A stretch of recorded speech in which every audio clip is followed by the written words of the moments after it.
اللہ تعالیٰ نے انسان کے دل کا جب بھی ذکر کیا قرآن مجید میں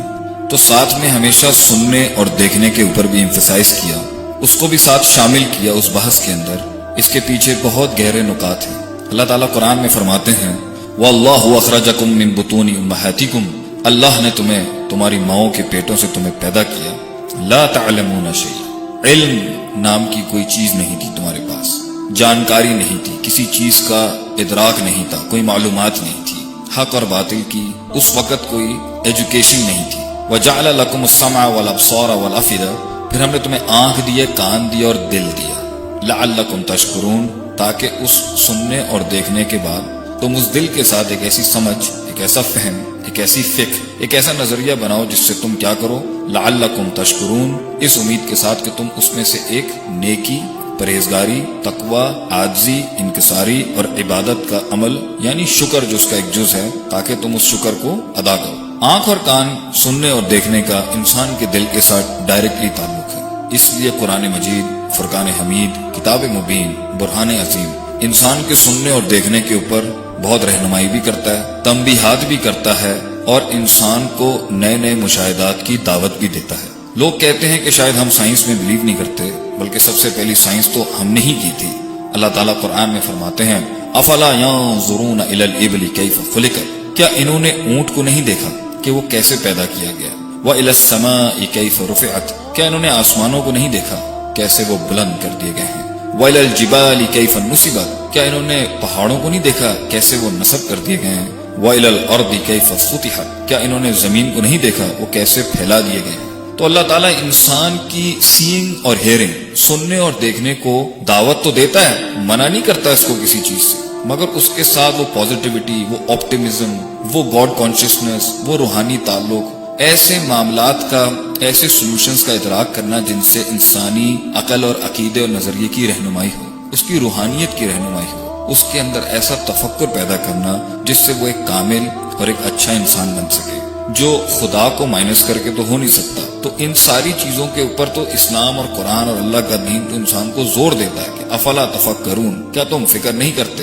کیا تم تدبر نہیں کرتے، کیا تم تذکر نہیں کرتے، کیا تم نصیحت حاصل نہیں کرتے اللہ کی مخلوق کو دیکھ کے۔ لیکن ایسی نظر، ایسی سمجھ اور ایسا سننا جو انسان کو اللہ سے دور کر دے، جو انسان کو اپنے نفس کا یا لوگوں کے نفوس کا غلام بنا دے، اللہ نے اس کی سخت تنبیہ کی ہے، اس سے روکا بھی ہے، کیونکہ ایک بڑا اصول یہ ہے کہ سیکھے ہوئے کو انسیکھا کرنا آسان کام نہیں ہے۔ اس لیے ایک دفعہ وہ غلط الفاظ یا وہ غلط نظریات دیکھنے سے یا سننے سے دل کے اندر جا کے کہیں بیٹھ گئے یا گھر کر گئے، وہاں پہ دو ایسے دشمن پائے جاتے ہیں جو انسان کو صراط مستقیم سے صراط الجحیم میں لے کے جانے کے لیے کافی ہیں۔ وہ نفس کے وہ دو بڑے انگریڈینٹس ہیں جنہیں ہم شک اور شہوات کے نام سے تعبیر دیتے ہیں، ڈاؤٹس اینڈ ڈیزائر۔ انسان کا علم اگر ناقص ہے اور باطل ہے یا شیطانی ایلیمنٹس اس میں پائے جاتے ہیں تو انسان کے دل کے اندر یقین جو اللہ کے بارے میں تھا، یقین جو اس دنیا کے اندر اللہ کے وعدوں پر تھا، یقین جو آخرت کے اندر اللہ کے وعدوں کا تھا اور اس آخرت کا تھا، اور اس دین کے اندر اللہ کے ان سارے معاملات کا تھا جس سے اس کی زندگی میں سکون اور اطمینان ہوگا، وہ شک میں چلے جائیں گے۔ اور انسان جب شک میں چلا جاتا ہے تو اس ویکیوم کو فل کرنے کے لیے انسان دنیا داری ہی کو لے کے آئے گا جو دکھتی بھی ہے اور محسوس بھی کر سکتا ہے، اور پھر اس طرح کی باتیں اس کے دل کے اندر گرو کرتے کرتے راسخ ہو جاتی ہیں کہ نہ اللہ دکھتا ہے، نہ جبریل علیہ السلام فرشتے دکھتے ہیں، نہ دوزخ دکھتی ہے، نہ جنت دکھتی ہے، نہ قبر کا عذاب دکھتا ہے، اور نہ ہی محمد صلی اللہ علیہ وسلم کی ذات دکھتی ہے۔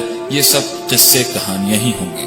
اور اگر انسان نے کسی غلط چیز کو کان دے دیے یا اس کی نظر نے ایسے نظریات یا ایسے افکار کی طرف یا ایسے ویژولز کی طرف نظر کر لی تو شکوک اور شبہات کی وادی میں اگر نہ گرا تو کہیں شہوات اور ڈیزائرز میں جا کے تباہ نہ ہو جائے، کیونکہ انسان کا دل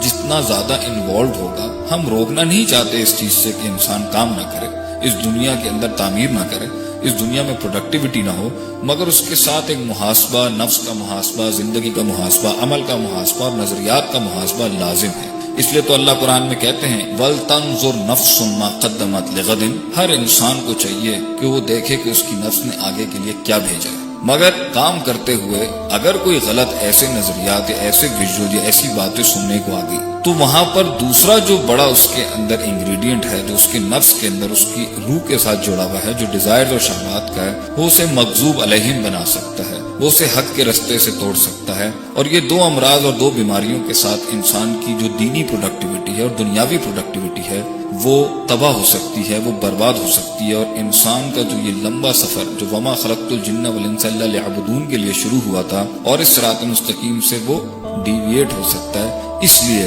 ہمیں اپنے خارج میں ایسی چیزوں کو پیدا کرنا ہے، ایسے معاملات کو پیدا کرنا ہے، ایسے نظریات کو پیدا کرنا ہے، ایسی چیزوں کو ڈیولپ کرنا ہے جس سے انسان کی روح اور اس کی اندرونی روحانی زندگی کی نشوونما ہو سکے، جس سے وہ ایک پازیٹیو آپٹیمسٹ انسان بن سکے، جس سے وہ ایک ہمبل عاجز اور انکساری کرنے والا، اللہ کے ہاں اس کا عبد بن کے رہنے والا انسان بن سکے، لوگوں کی خدمت کرے، وضع الشیء علی موضعہ کے تحت ہر چیز کو اس کی وضع پہ رکھے، اس بیلنس اور اس ایکولیبریم پر آئے جہاں وہ انسان بنے اور اللہ کو اللہ کا حق دے اور لوگوں کو لوگوں کا، مخلوق کو مخلوق کا، حیوان کو ان کا اور اس کائنات کو اس کا۔ اور اس دنیا سے جب رخصت ہو تو اس دنیا میں پودے لگا کے گیا ہو، تربیت کے، تعلیم کے، پازیٹیوٹی کے، مثبت خیالات کے، روحانیت کے، اسپرچویلٹی کے، قرآن کے اور حدیث کے۔ اللہ تعالی ہمارے سننے اور دیکھنے کو اور ہمارے دل کے سمجھنے اور اس کی فکر کو،